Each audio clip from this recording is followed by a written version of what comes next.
I love a good retro RPG. It can be comforting to jump into something with more straightforward gameplay and amazing pixel graphics. Grand Soul Story is clearly inspired by classic RPGs and promises an immersive world, a character-driven narrative, and tough gameplay.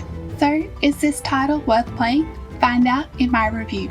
Grand Soul Story is available now on Steam, and a copy of the game was kindly provided for review purposes. In Grand Soul Story, you play as a refugee who recently landed in the turbulent state of Dew Point, and you are seeking passage to the distant port of Yodan, where your family awaits you. One of the positives in the story is each fetch quest or side quest has been fully thought out, and in turn you understand the motivation as to why you would do that for the quest giver, with the people and culture shown being unique and believable. Some of the writing did fall flat for me. It was uninspired or just seemed a little awkward.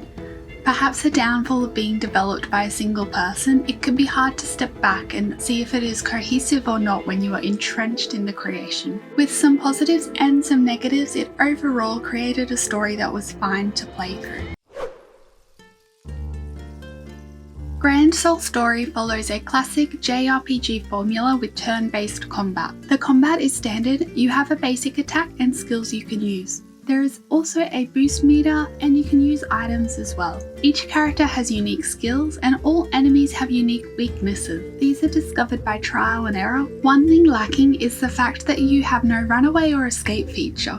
The combat works well, but I did often find myself feeling weak compared to the enemies I encountered, so an escape feature would have come in really handy. In Grand Soul Story, you can pick up multiple quests and it seems you can tackle them in any order.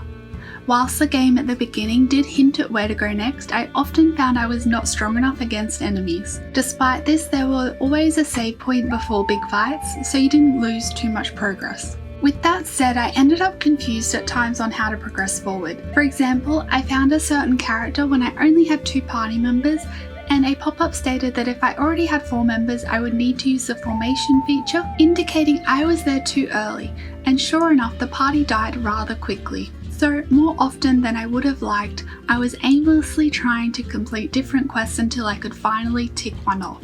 Notwithstanding running into an encounter I was unprepared for just because I went to the wrong location. This unforgiving difficulty made it hard for me to want to keep playing. If I wasn't going to review the game, I most likely would have dropped the game, as not having any feeling of progression leaves me with little motivation to continue. I would have liked to see a recommended indicator or something that would have assisted me in deciding where to go next. Maybe a patron in the bar that gives you hints on who to talk to next or what is happening so you can progress without the constant frustrations of feeling lost. The map is also limited with information, sticking to that classic RPG formula. Although you can see places, they are not marked with names of locations, so until you enter the area you may not know where you are. This truly takes a retro-inspired approach, so it may be refreshing if you love retro games. However, for me, having a map that even tells you where a shop is or can indicate a quest destination, that would have helped. I personally just like modern features in video games. On that note, you cannot highlight a quest and make it active, probably because there are no indicators of where to go, so doing this would be pointless.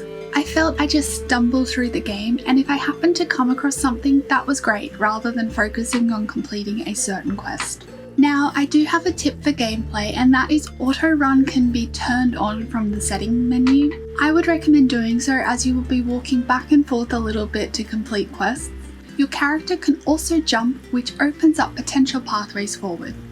The gameplay is either going to be gameplay you really love or really dislike. For me, I found the frustrations definitely outweighed the positives in this case.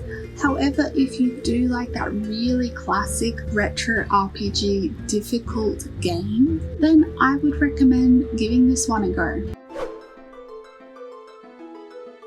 The music in Grand Soul Story is great. I thought the theming of the music was well done.